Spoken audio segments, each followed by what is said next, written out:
बड़े बड़े कई शहरों के इक्के गाड़ी वालों की जवान के कोणों से जिनकी पीठ छिल गई है और कान पक गए हैं, उनसे हमारी प्रार्थना है कि अमृतसर के बम्बू काट वालों की बोली का मरहम लगावें। जबकि बड़े शहरों की चौड़ी सड़कों पर घोड़े की पीठ को चाबुक से धुनते हुए इक्के वाले कभी घोड़े की नानी से अपना निकट यौन संबंध स्थिर करते हैं, कभी उसके गुप्त गुहा अंगों से डॉक्टर को लजाने वाला परिचय दिखाते हैं, कभी राह चलते पैदलों की आंखों के न होने पर तरस खाते हैं, और कभी उनके पैरों की उंगलियों के पोरों की चींट कर अपने को ही सताया हुआ बताते हैं, और संसार भर की ग्लानि और क्षोभ के अवतार बने नाक की सीध चले जाते हैं। तब अमृतसर में उनकी बिरादरी वाले तंग चक्करदार गलियों में हर एक लट्ठी वाले के लिए ठहर कर सब्र का समुद्र उमड़ा कर बचो खालसा जी हटो भाईज, ठहरना भाई आने दो लाला जी, हटो बाछा कहते हुए सफेद फेटो खच्चरों और बतकों, गन्ने और खोमचे और भारे वालों के जंगल से राह खेते हैं। क्या मजाल है कि जी और साहब बिना सुने किसी को हटना पड़े। ये बात नहीं कि उनकी जीभ चलती ही नहीं, चलती है, पर मीठी छुरी की तरह महीन मार करती हुई।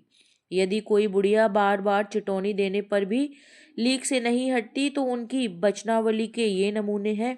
हट जा जीड़े जोगिए, हट जा कर्मा वालिए, हट जा पुत्ता प्यारिए, बच जा लंबी वालिए।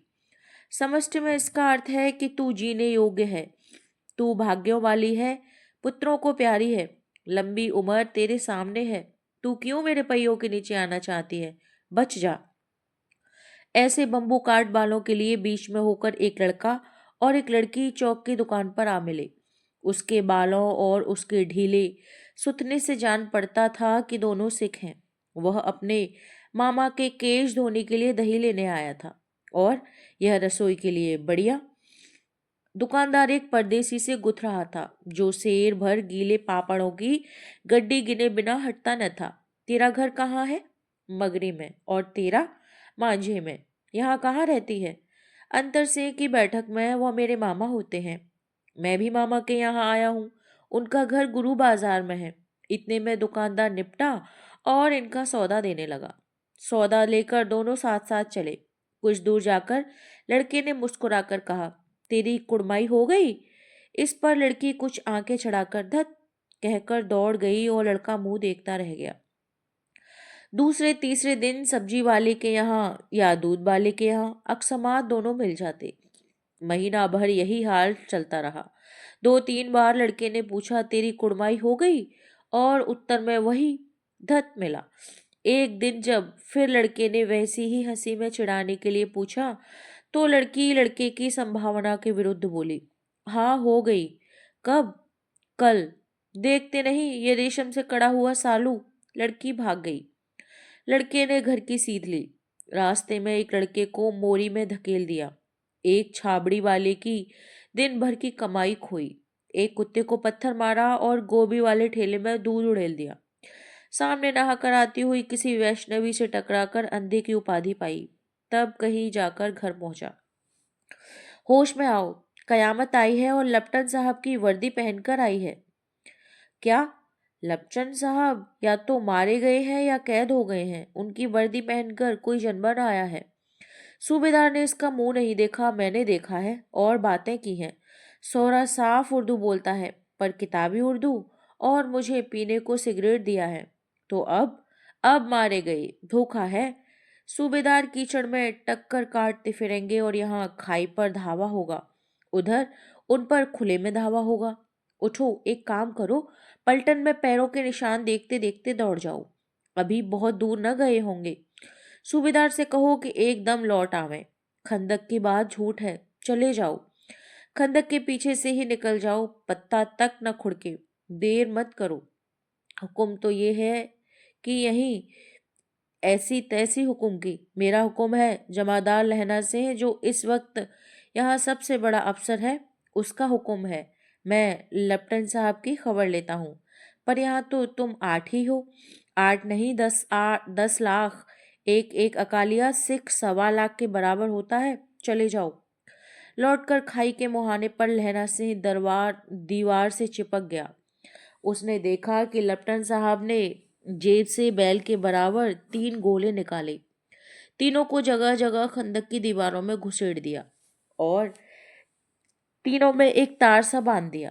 तार के आगे सूत की गुत्थी थी जिसे सिगड़ी के पास रखा। बाहर की तरफ जाकर एक दिया सलाई जलाकर गुत्थी रखने की बिजली की तरह दोनों हाथों से उल्टी बंदूक को उठाकर लहना सिंह ने साहब की कोहनी पर तान कर दे मारा। धमाके के साथ साहब के हाथ से दिया सलाई गिर पड़ी। लहना सिंह ने एक कुंदा साहब की गर्दन पर मारा और साहब आंख मीन गाट कहते हुए चित हो गए। लहना सिंह के तीनों गोले बीन कर खंदक के बाहर फेंके और साहब को घसीटकर सिगड़ी के पास लटाया। जेबों की तलाशी ली, 3-4 लिफाफे और एक डायरी निकालकर उन्हें अपनी जेब के हवाले किया। साहब की मूर्छा हटी। लहना सिंह हंसकर बोला, क्यों लेफ्टिनेंट साहब, मिजाज कैसा है? आज मैंने बहुत बातें सीखी। ये सीखा कि सिख सिगरेट पीते हैं, ये सीखा कि जगाधरी के जिलों में नील गाय होती हैं और उनके 2 फुट 4 इंच के सींग होते हैं।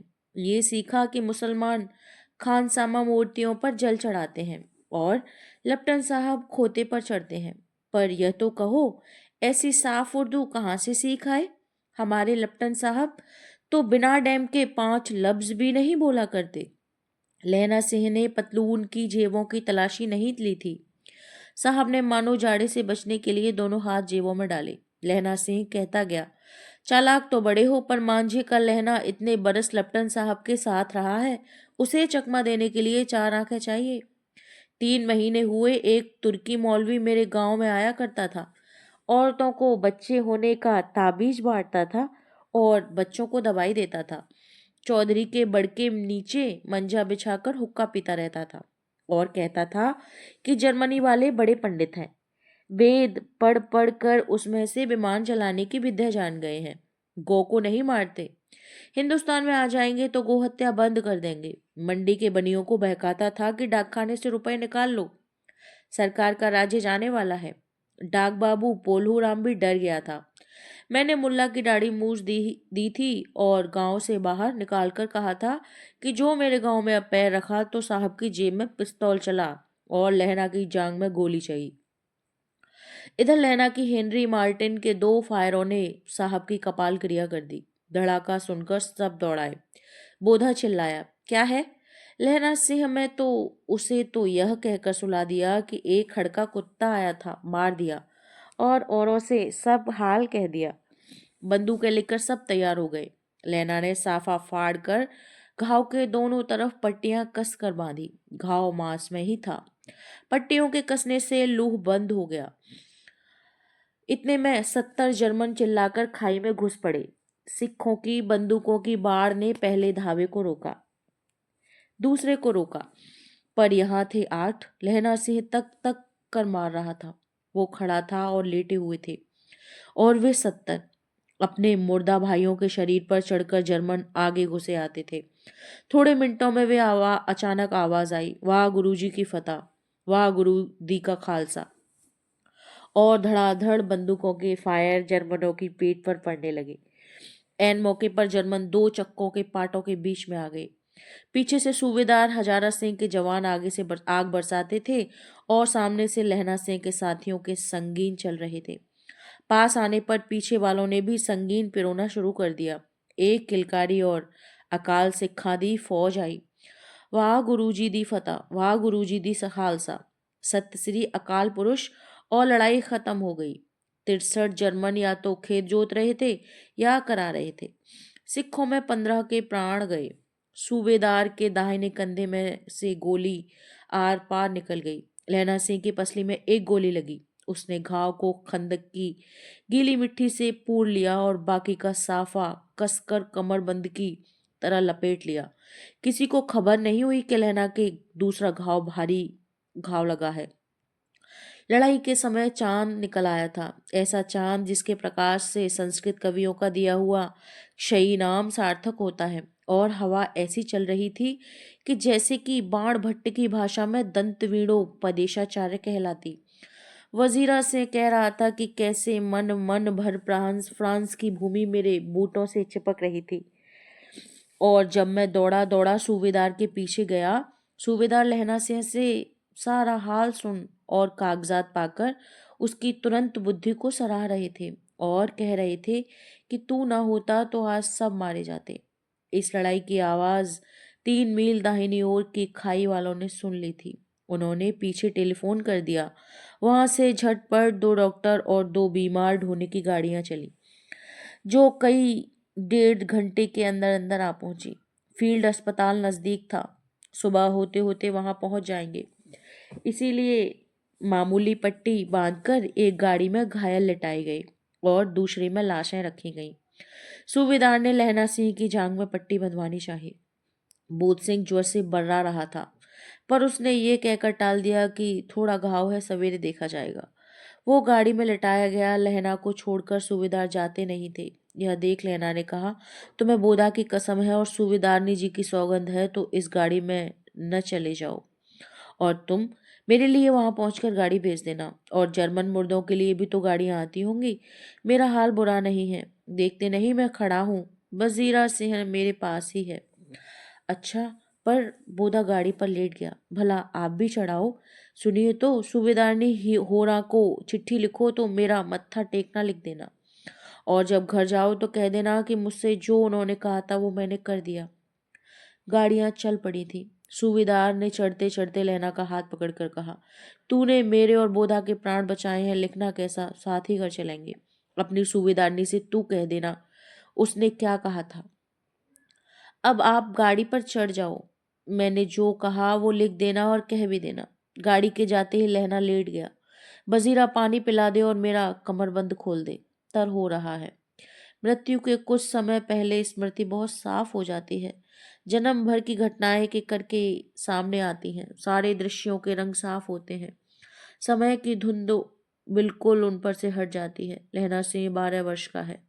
अमृतसर में मामा के यहाँ आया हुआ है, दही वाले के यहाँ, सब्जी वाले के यहाँ, हर कहीं उसे 8 साल की लड़की मिल जाती है।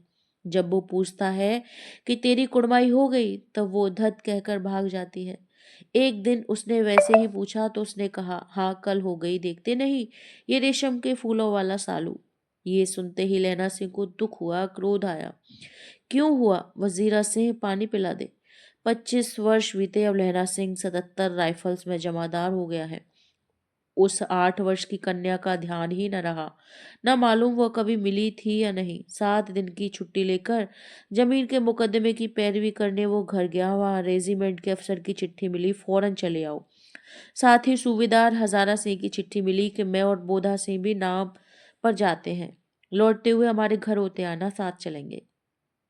सूबेदार का घर रास्ते में पड़ता था और सूबेदार उसे बहुत चाहता था। लहरा सिंह सूबेदार के यहाँ पहुंचा। जब चलने लगे तब सूबेदार बेड़े में निकल कर आया। बोला, लहना सिंह, सूबेदारनी तुमको जानती है, बुलाती है, जा मिला। लहना सिंह भीतर पहुंचा। सूबेदारनी मुझे जानती है? कब से? रेजिमेंट के क्वार्टरों में तो कभी सूबेदार घर के लोग नहीं रहे। दरवाजे पर जाकर मत्था टेकना कहा। असीस सुनी। लहना सिंह चुप। मुझे पहचाना नहीं? तेरी कुड़माई हो गई? धत, कल हो गई, देखते नहीं, रेशमी बूटों वाला सालू। अमृतसर में भावों की टकराहट से मूर्छा खुली, करबट बदली, पसली का घाव बह निकला। वजीरा सिंह पानी पिला दे, उसने कहा था। स्वप्न चल रहा था। सूबेदारनी कह रही है मैंने तेरे को आते ही पहचान लिया। एक काम कहती हूँ, मेरे तो भाग फूट गए। सरकार ने बहादुरी का खिताब दिया है, लायलपुर में जमीन दी है, आज नमक हलाली का मौका आया है। पर सरकार ने हमें तीमियों की एक घगरिया पलटन क्यों न बना दी, जो मैं भी सूबेदार जी के साथ चली जाती। एक बेटा है, फौज में भर्ती हुए उसे 1 ही वर्ष हुआ है। उसके पीछे 4 और हुए, पर एक भी नहीं जिया। सूबेदारनी रोने लगी। अब दोनों जाते हैं मेरे भाग। तुम्हें याद है एक दिन टांगे वाले ने का घोड़ा दही वाले की दुकान के पास बिगड़ गया था। तुमने उस दिन मेरे प्राण बचाए थे। आप घोड़ों की लातों पर चले गए थे और मुझे उठाकर दुकान के तखत के पास खड़ा कर दिया था। ऐसे ही इन दोनों को बचाना, ये मेरी भिक्षा है। तुम्हारे आगे मैं आंचल पसारती हूँ। रोती रोती सूबेदारनी ओबरी में चली गई। लहना सिंह भी आंसू पोंछता हुआ बाहर आ गया। वजीरा सिंह, पानी पिला, उसने कहा था। लहना सिंह का सिर अपनी गोद में रखे वजीरा सिंह बैठा है। जब मांगता है तब पानी पिला देता है। आधे घंटे तक लहना फिर चुप रहा, फिर बोला, कौन? कीरत सिंह? वजीरा ने कुछ समझकर कहा, हाँ भैया, मुझे और ऊंचा कर ले, अपने पट्ट पर मेरा सिर रख ले। वजीरा ने वैसा ही किया। हाँ, अब ठीक है, पानी पिला दे बस। अब के हाड़ में यह आम खूब फलेगा। चाचा भतीजा दोनों यहीं बैठकर आम खाना। जितना बड़ा तेरा भतीजा है उतना ही बड़ा ये आम। जिस महीने उसका जन्म हुआ था उसी महीने मैंने इसे लगाया था। वजीरा सिंह के आंसू टप टप टपक रहे थे। कुछ दिन पीछे लोगों ने अखबार में पढ़ा, फ्रांस और बेल्जियम 67वीं सूची, मैदानों में घाव से मरा नंबर 77 सिंह राइफल्स जमादार लहना सिंह। कहानी कैसी लगी कमेंट करके ज़रूर बताएं। अच्छी लगी तो चैनल को सब्सक्राइब करें और लाइक करें। धन्यवाद।